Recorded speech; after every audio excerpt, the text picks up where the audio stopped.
नमस्कार। बंगवाल क्लासेस में आपका स्वागत है। अभी लॉकडाउन के कारण बोर्ड की व्यवस्था न होने के कारण हम आपसे लेक्चर माध्यम एवं कुछ प्रयोगों के आधार पर जुड़ने का प्रयास करेंगे। आज हम बात करेंगे मॉडर्न पीरियोडिक टेबल के बारे में, यानी आधुनिक आवर्त सारणी के बारे में। 1913 से पहले जो एलिमेंट्स का क्लासिफिकेशन हुआ था वो होता on the basis of their atomic masses. लेकिन बाद में चल के 1913 के बाद हेनरी मॉजले ने जो एलिमेंट्स का क्लासिफिकेशन किया वो क्या on the basis of their atomic numbers. अगर हम आधुनिक आवर्त सारणी को डिफाइन करने का प्रयास करें तो उसको कुछ इस प्रकार से डिफाइन किया जा सकता है। The modern periodic table is the classification of different types of elements in which the elements are arranged in the increasing order of their atomic numbers.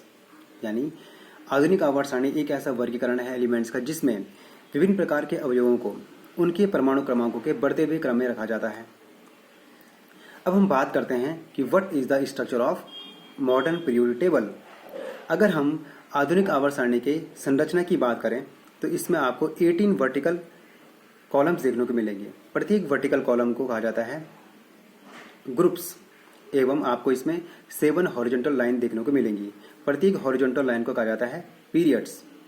इसके बाद हम चर्चा करेंगे कि पीरियड्स में एवं ग्रुप्स में किस प्रकार से परिवर्तन होता है, वैलेंसी में, वैलेंस इलेक्ट्रॉन में, आउटर मोस्ट शेल में और मेटेलिक बिहेवियर में, इनके बारे में हम चर्चा करेंगे। अब हम बात करते हैं वैलेंसी एवं वैलेंस इलेक्ट्रॉनों की। कुछ एग्जाम्पल की सहायता से हम इनको समझने का प्रयास करेंगे। सबसे पहले हम बात करते हैं मैग्नीशियम की। मैग्नीशियम का एटॉमिक नंबर होता है 12। इसका इलेक्ट्रॉनिक कॉन्फ़िगरेशन कुछ इस प्रकार से होगा 282। आप देख सकते हैं कि मैग्नीशियम के लास्ट सेल में 2 इलेक्ट्रॉन मौजूद हैं, तो हम ये कहते हैं कि इसके पास वैलेंस इलेक्ट्रॉनों की संख्या 2 है। इसी प्रकार यदि हम क्लोरीन की बात करें तो क्लोरीन का एटॉमिक नंबर होता है 17। हम देख सकते हैं कि इसका इलेक्ट्रॉनिक कॉन्फ़िगरेशन इस प्रकार से होगा 2 8 7। इसके सबसे लास्ट सेल में 7 इलेक्ट्रॉन मौजूद हैं, तो हम ये कहते हैं कि इसके पास वैलेंस इलेक्ट्रॉनों की संख्या 7 है। तो क्या हम ऐसा कह सकते हैं डिफाइन करके, the number of electrons present in the outer most shell of an atom are called its valence electrons. किसी भी परमाणु के सबसे बाह्यतम कोश में जितने नंबर्स ऑफ इलेक्ट्रॉन्स होते हैं उन्हीं को कहा जाता है वैलेंस इलेक्ट्रॉन, और इसको हिंदी में कहते हैं संयोजी इलेक्ट्रॉनों की संख्या। बात करते हैं वैलेंसी की। वैलेंसी को समझने से पहले हमें एक चीज़ का ज्ञान होना चाहिए कि इस यूनिवर्स में जितने भी एलिमेंट्स हैं वो ये चाहते हैं कि उनका आउटर मोस्ट शेल पूर्ण रूप से भरा हुआ हो, अर्थात उनके पास ऑक्टेट हो, यानी लास्ट सेल में 8 इलेक्ट्रॉन मौजूद हों।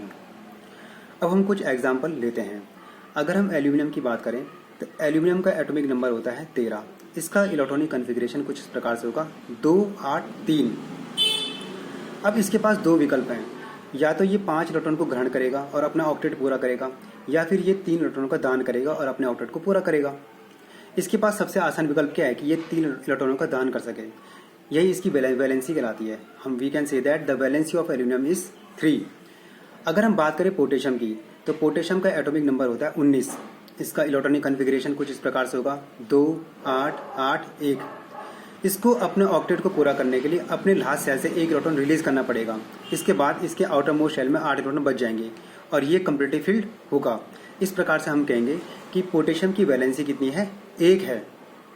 तो हम क्या देख रहे हैं, हम ये कह सकते हैं the combining capacity of an element is called its valency. The valency of an element can be determined by the number of valence electron present in its outermost shell। इसी प्रकार अब हम देखेंगे कि वैलेंसी में किस प्रकार से परिवर्तन होता है और वैलेंस इलेक्ट्रॉनों में किस प्रकार से परिवर्तन होता है आवर्त सारणी में, ऊपर से नीचे जाने पर और दाएं से बाएं जाने पर।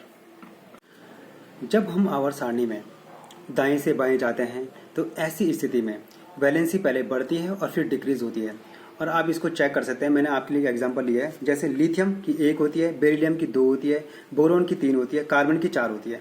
अब देखो उसके बगल में नाइट्रोजन है, नाइट्रोजन की होती है 3, ऑक्सीजन की होती है 2 और फिर होती है फ्लोरीन की 1।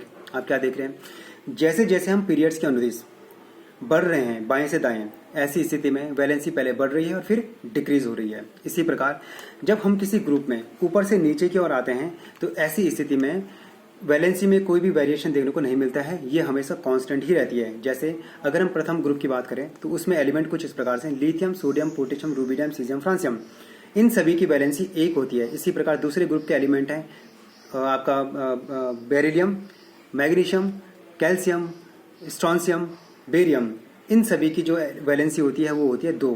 इस प्रकार ग्रुप में आने पर वैलेंसी में कोई वेरिएशन देखने को नहीं मिलता है, ये होता है कांस्टेंट। और जब हम किसी पीरियड्स के अनुदिश जाते हैं तो ऐसी स्थिति में वेरिएशन देखने को मिलता है। पहले वैलेंसी इंक्रीज होती है और फिर डिक्रीज होती है। हम बात करेंगे एटॉमिक साइज की। किसी भी एटम के एटॉमिक साइज का निर्धारण उस एटम के सबसे लास्ट सेल में मौजूद इलेक्ट्रॉन की उसके न्यूक्लियस से दूरी के आधार पर पता चलता है। ये दूरी जितनी अधिक होती है एटॉमिक साइज उतना ही बड़ा होता है, एवं यह दूरी जितनी कम होती है एटॉमिक साइज उतना ही कम होता है। अब हम बात करते हैं कि एटॉमिक साइज में क्या बदलाव आते हैं जब हम दाएं से बाएं जाते हैं अथवा ऊपर से नीचे आते हैं। जब हम किसी पीरियड में बाएं से दाएं जाते हैं तो ऐसी स्थिति में एटॉमिक साइज में कमी आती है। जैसे अगर हम देखें लिथियम को और नाइट्रोजन को, तो इनको दूसरे वाले पीरियड में रखा गया है। लिथियम का परमाणु क्रमांक होता है 3 और नाइट्रोजन का होता है 7। परमाणु क्रमांक नाइट्रोजन का ज़्यादा होने के बावजूद भी नाइट्रोजन का जो एटॉमिक साइज होता है वो लिथियम से कम होता है। इसका प्रमुख कारण है न्यूक्लियर चार्ज में वृद्धि। नाइट्रोजन की नाभिक में पाए जाने वाला न्यूक्लियर चार्ज लिथियम की तुलना में अधिक होता है, जिसकी वजह से वाह्यतम कोश का इलेक्ट्रॉन ज़्यादा फोर्स ऑफ अट्रैक्शन को महसूस करता है। फोर्स ऑफ अट्रैक्शन को महसूस करने के कारण इसका साइज रिड्यूस हो जाता है। अब हम बात करते हैं कि ग्रुप के अनुदिश आने पर क्या इफेक्ट पड़ता है। जैसे जैसे हम आवर्त सारणी में किसी ग्रुप के अनुदिश आते हैं तो ऐसी स्थिति में एटॉमिक साइज बढ़ता चला जाता है। उदाहरण के लिए लिथियम, सोडियम, पोटेशियम, ये एक ही ग्रुप के एलिमेंट्स हैं। यहाँ पर पोटेशियम का साइज सोडियम की तुलना में ज़्यादा अधिक होगा। लेकिन यहाँ पर प्रश्न ये उठता है कि इससे पहले पीरियड्स में साइज रिड्यूस हो रहा था तो यहाँ पर बढ़ कैसा रहा है। एक्चुअल में यहाँ पर ऐसा इसलिए हो रहा है क्योंकि जैसे जैसे हम आगे बढ़ते हैं एक नया सेल जुड़ता चला जाता है। जैसे लिथियम और सोडियम, लिथियम का एटॉमिक कन्फिग्रेशन होगा 2, 1, इसके पास नंबर ऑफ सेल है 2। अगर हम सोडियम की बात करें तो इसका इलेक्ट्रॉनिक कन्फिग्रेशन होगा 2, 8, 1, यानी इसके पास नंबर ऑफ सेल क्या है 3। तो सेल में वृद्धि होने के कारण एटॉमिक साइज यहाँ पर बढ़ जाता है। इसके बाद हम बात करेंगे, लास्ट में आपको 2 प्रश्न पूछे जाएंगे और आपने कमेंट बॉक्स में उनके आंसर देने हैं।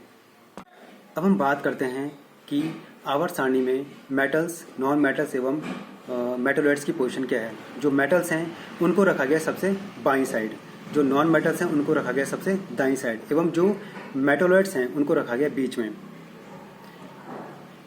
जो मेटलॉइड्स हैं जैसे कि बोरॉन, सिलिकॉन, जर्मेनियम, इनका बहुत ज़्यादा इस्तेमाल होता है सेमीकंडक्टर्स में, एम्पलीफायर में एवं लॉजिक गेट्स में। इसके बारे में हम वीडियो बनाएंगे और उच्च कक्षा में इसके बारे में पढ़ेंगे। हम बात करते हैं यहाँ पर क्विज के हिसाब से 2 प्रश्नों की। हम जानते हैं कि आवर्त सारणी में जब हम ऊपर से नीचे आते हैं तो ऐसी स्थिति में एटॉमिक साइज में वृद्धि होती है। यदि यह ज्ञात हो कि रुबिडियम पोटेशियम से नीचे है तो ऐसी स्थिति में इन दोनों में से किस एलिमेंट के पास इलेक्ट्रॉन को रिलीज करने की क्षमता ज़्यादा अधिक होगी। दूसरा क्वेश्चन है, which line in the periodic table separates non metals from metals. आवर्त सारणी में ऐसी कौन सी रेखा है जो मेटल्स को नॉन मेटल से पृथक करती है।